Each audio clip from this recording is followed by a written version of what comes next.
बिस्मिल्लाहिर्रहमानिर्रहीम। Physics class 9 chapter number 2। काफ़ी topics जो है वो हम पिछले लेक्चर के अंदर पढ़ चुके हैं। इस लेक्चर के अंदर हम एक्सेलरेशन पढ़ेंगे। एक्सेलरेशन को अगर सादा अल्फाज में बयान किया जाए तो ये चीज़ है कि वेलोसिटी टाइम के साथ कितनी जल्दी चेंज होती है, वो एक्सेलरेशन कहलाती है। तो डेफिनेशन है एक्सेलरेशन की, वो है rate of change of velocity of a body is known as its acceleration. Acceleration change in velocity by time taken है a is equal to vf minus vi divided by t। vf final velocity और vi जो है वो initial velocity है। Unit acceleration की metre पर second है। अगर ये सवाल किया जाए कि अगर बॉडी सर्कुलर स्पीड में यूनिफॉर्म स्पीड में एक सर्कल में मूव कर रही है तो क्या उस बॉडी में एक्सेलरेशन है, तो जी उसमें एक्सेलरेशन मौजूद है। क्यों कि वो बॉडी जो है वो कॉन्स्टेंटली अपनी डायरेक्शन चेंज कर रही है।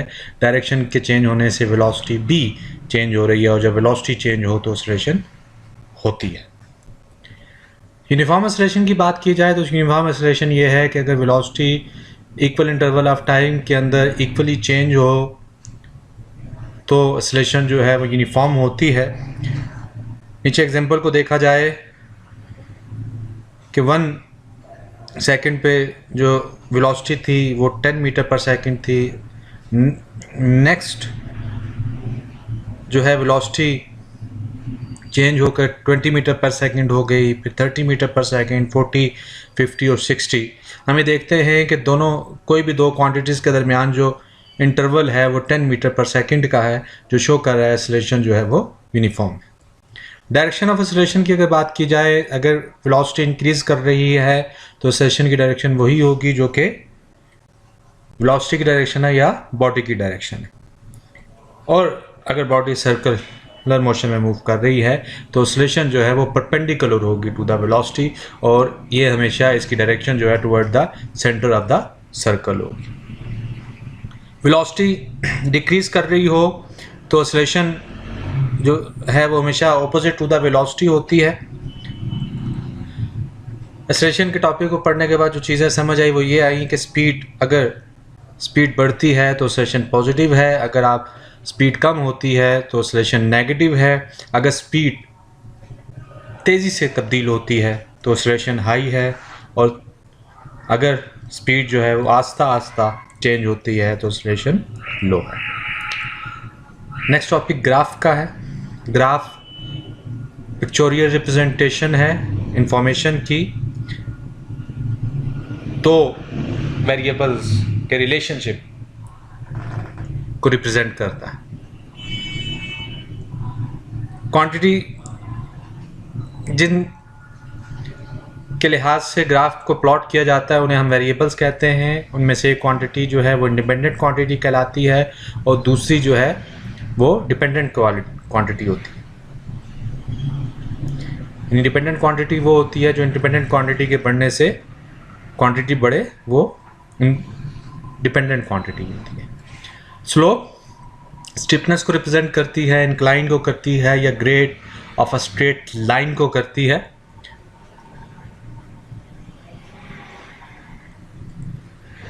जो पहला हमारा टॉपिक है ग्राफ के अंदर वो डिस्टेंस वर्सेस टाइम ग्राफ है, यानी हम दो वेरिएबल्स डिस्टेंस और टाइम के दरमियान जो ग्राफ है उसको स्टडी करेंगे। पहले केस के अंदर हमारे पास जो डेटा दिया हुआ है वो ये देखते हैं कि टाइम जो है वो बढ़ता जा रहा है 0, 1, 2, 3, 4, 5, 6 सेकेंड, लेकिन डिस्टेंस जो है वो वही रहा है, वो चेंज नहीं हो रहा, वो 10 सेकेंड है। यानी इसका मतलब ये है कि बॉडी जो है वो अपना डिस्टेंस कवर नहीं कर रही, वो रेस्ट पर है। तो उस सिचुएशन के अंदर जो ग्राफ बनेगा वो एक हॉरिजॉन्टली लाइन होगी, ठीक है। हॉरिजॉन्टल लाइन जो है वो शो कर रहा है कि बॉडी ने अपनी डिस्टेंस कवर नहीं किया, डिस्टेंस चेंज नहीं किया, वो रेस्ट पर है, जबकि टाइम जो है वो चेंज होता रहा है।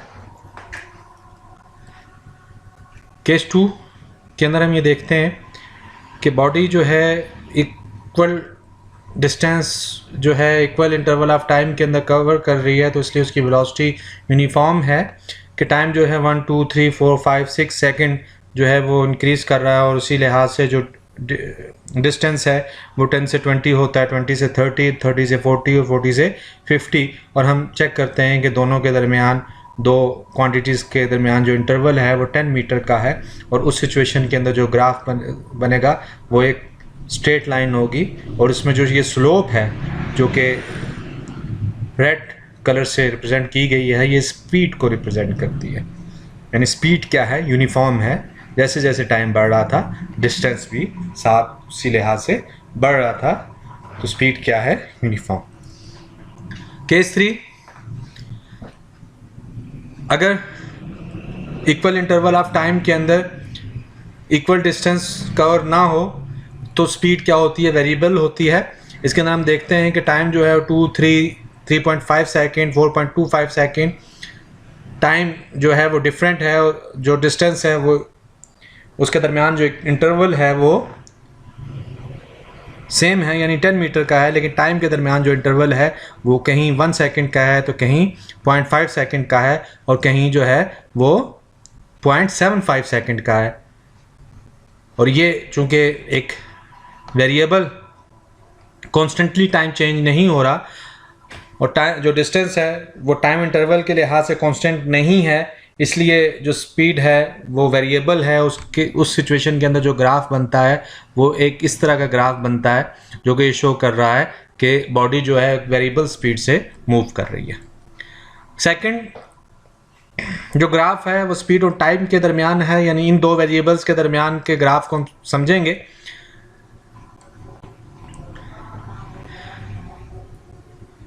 अगर बॉडी जो है, अगर कार एक स्पेसिफिक टाइम इंटरवल के साथ उसकी जो स्पीड है वो सेम रहती है, तो इसका मतलब है कि बॉडी जो है वो कांस्टेंट स्पीड से मूव कर रही है, और कांस्टेंट स्पीड से जब मूव कर रही हो तो उसके अंदर एक हॉरिजॉन्टल लाइन बनती है जो शो कर रही है कि बॉडी जो है वो कांस्टेंट स्पीड के साथ मूव कर रही है, डिस्टेंस जो है वो उसका बढ़ रहा है। यानी हमारे पास जो डेटा मौजूद है 5 सेकेंड, नेक्स्ट 5 सेकंड में वो 10 मीटर का मज़ीद डिस्टेंस कवर करती है, और स्पीड जो है वो 2 मीटर पर सेकंड ही रहती है, यानी वो एक सेम इंटरवल के अंदर जो है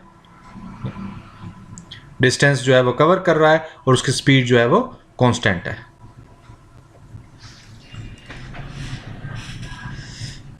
केस 2 जो है कि बॉडी जो यूनिफॉर्मली अपनी स्पीड या वेलोसिटी चेंज कर रही है, इसका मतलब ये है कि टाइम इंटरवल के चेंज होने से जो वेलोसिटी है वो भी इंक्रीज़ कर रही है, वो भी चेंज हो रही है, तो उसका मतलब है बॉडी जो है वो यूनिफॉर्मली चेंज कर रही है, यानी वेरिएबल जो है वो स्पीड है उसकी, और एक्सेलरेशन जो है वो यूनिफॉर्म है। स्पीड टाइम ग्राफ के अंदर जो स्लोप है वो एक्सेलरेशन को रिप्रेजेंट करती है, और डिस्टेंस टाइम ग्राफ के अंदर जो स्लोप है वो स्पीड को रिप्रेजेंट करती है। अच्छा, ये जो केस है जिसके अंदर स्लोप जो है वो हॉरिजॉन्टल है, यानी स्लोप जो है वो 0 है, ये शो कर रही है कि इसमें एक्सेलरेशन जो है वो 0 है। क्यों? कि स्पीड जो चेंज नहीं हो रही, यानी वेलोसिटी चेंज नहीं हो रही, इसलिए एक्सेलरेशन भी 0 है। और यहाँ पर एक्सेलरेशन मौजूद है क्योंकि वेलोसिटी चेंज हो रही है, 2 से 4 हुई, 4 से 6 और 6 से 8 मीटर पर सेकंड, और इसी तरह ये कांस्टेंट रेट के अंदर जो है वो इंक्रीज कर रही है।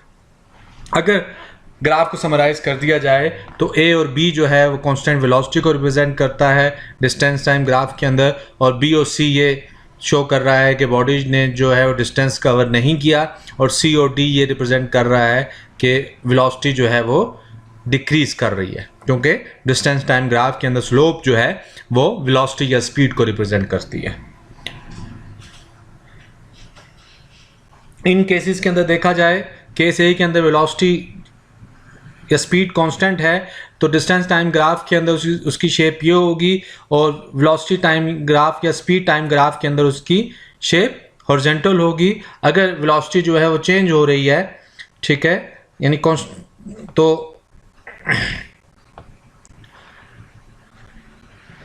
डिस्टेंस टाइम ग्राफ के अंदर उसका स्लोप ऐसा होगा, और वेलोसिटी टाइम ग्राफ के अंदर वो ये स्लोप इस चीज़ को शो करेगी कि स्पीड जो है वो वेरिएबल स्पीड है, वेरिएबल स्पीड के अंदर, और यहाँ ये शो कर रहा है वेलोसिटी जो है वो इंक्रीज कर रही है।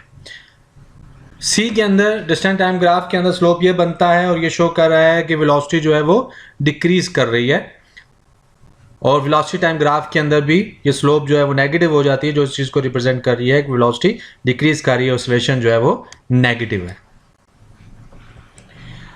डेरिवेशन इक्वेशन ऑफ मोशन की अब हम समझेंगे।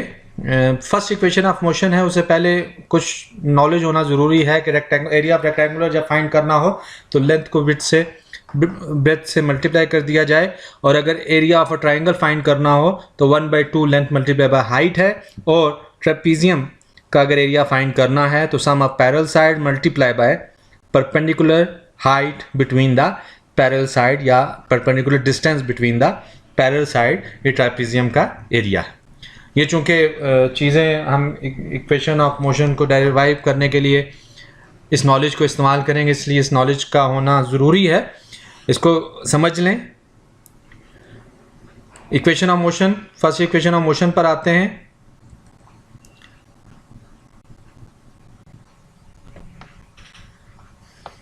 हम ये देखते हैं कि बॉडी जो है इनिशियल वेलोसिटी vi से मूव करती है और एक डिस्टेंस कवर और टाइम t के बाद उसकी जो वेलोसिटी है वो vf हो जाती है। इसमें ये जो स्लोप है वो ऑसिलेशन को शो कर रहा है, और एरिया अंडर द स्लोप जो है वो डिस्टेंस को शो करता है। तो स्लोप क्या है? एक्सेलरेशन। और स्लोप का फार्मूला क्या है? परपेंडिकुलर यानी BC divided by AC। BC क्या है? अगर हम BD में से CD माइनस कर दें तो पीछे क्या रह जाएगा? BC। तो हमने क्या किया? BD minus CD divided by OD, यानी BC is equal to BD minus CD। BD जो है वो VF के बराबर है और CD जो है वो VI के बराबर है। तो हमने जो है वो वैल्यू, और OD जो है वो T के बराबर है। तो हमने वैल्यू जब पुट की तो जो शेप बनी है is equal to VF minus VI divided by T, और इसको VF minus VI is equal to T भी लिखा जा सकता है, और VF is equal to VI plus AT भी लिखा जा सकता है। फर्स्ट इक्वेशन ऑफ मोशन को इक्वेशन ऑफ एक्सेलरेशन भी कहा जाता है, और सेकंड और थर्ड इक्वेशन को इक्वेशन ऑफ डिस्टेंस कहा जाता है। VF is equal to VI plus AT first equation है, S is equal to VIT plus half AT square second equation है, और 2AS is equal to VF square minus VI square third equation of motion. Second equation of motion की derivation की तरफ आएंगे। वही graph है जिसके अंदर बॉडी जो है वो VI से VF की तरफ मूव करती है, तो एक स्लोप बनाती है। इस पर हम ये देखते हैं कि ट्रेपीजियम है, इस ट्रेपीजियम के अंदर एक ट्राइंगल है और एक रेक्टेंगल है। तो एरिया जो ट्राइंगल का है वो है लेंथ मल्टीप्लाई विड्थ, और एरिया ऑफ ट्राइंगल जो है वो 1/2 जो है वो लेंथ मल्टीप्लाई बाय हाइट है। तो हम एरिया ऑफ रेक्टेंगल ACDO की जगह उसकी वैल्यू पुट कर देते हैं, जो कि OA मल्टीप्लाई बाय OD है, यानी लेंथ मल्टीप्लाई बाय हाइट। और एरिया ऑफ ट्राइंगल क्या है? Length AC multiply by height BC 1/2,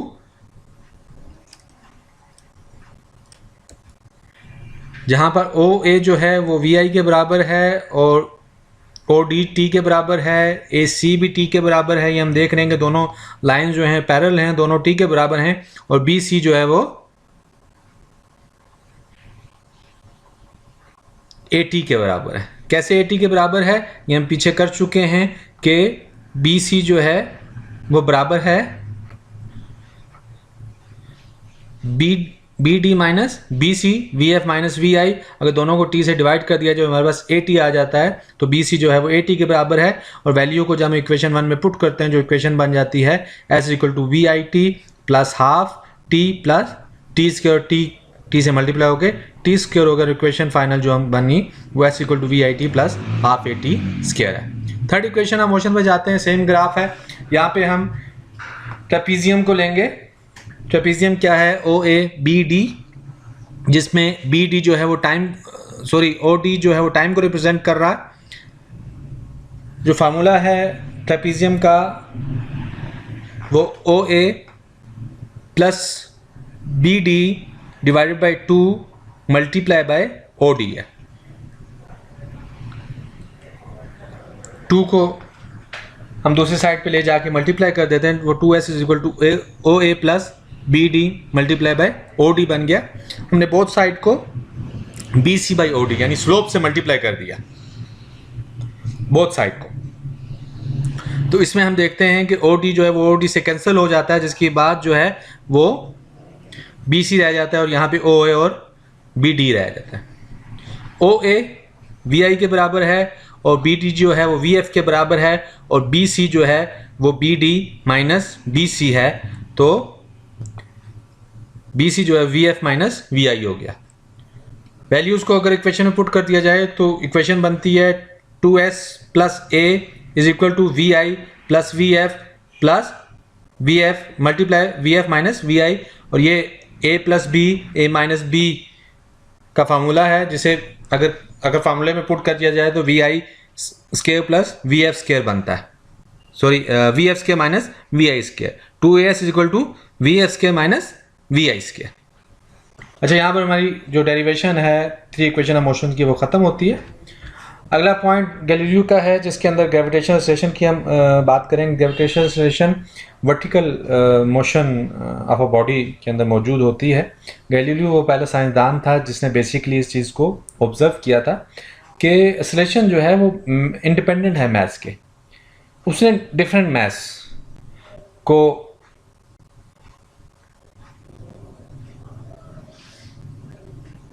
एक टावर से नीचे फेंका तो उसने देखा कि तमाम की तमाम जो बॉडीज़ हैं वो सेम टाइम के अंदर पहुंचती हैं। और ये जो acceleration of a free flowing body है, इसे हम ग्रेविटेशनल एक्सेलरेशन भी कहते हैं। उसे जी से डिनोट किया जाता है, चूँकि इसकी वैल्यू कांस्टेंट है। इसके चेंज कांस्टेंट क्यों है? क्योंकि तमाम की तमाम बॉडीज़ जिनके मैसेज डिफरेंट थे वो सेम टाइम के अंदर वो ज़मीन तक पहुंची, इसलिए जो एक्सेलरेशन है ग्रेविटेशनल एक्सेलरेशन उसकी वैल्यू जो है वो अप्रॉक्सीमेटली 10 मीटर पर सेकंड है, जो कि कांस्टेंट।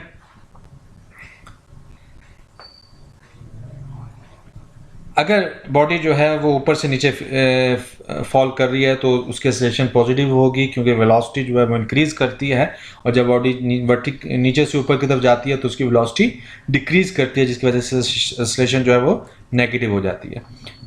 ग्रेविटेशनल एक्सेलरेशन के अंडर में अगर इक्वेशन ऑफ मोशन को देखा जाए तो V F is equal to V I plus G T है, और H is equal to V I T plus 1/2 G T square, और 2 G H is equal to V F square minus V I square. यहाँ पर हमारे chapter का जो है वो इख्तिताम होता है। नेक्स्ट लेक्चर के अंदर हम इसके न्यूमेरिकल्स करेंगे।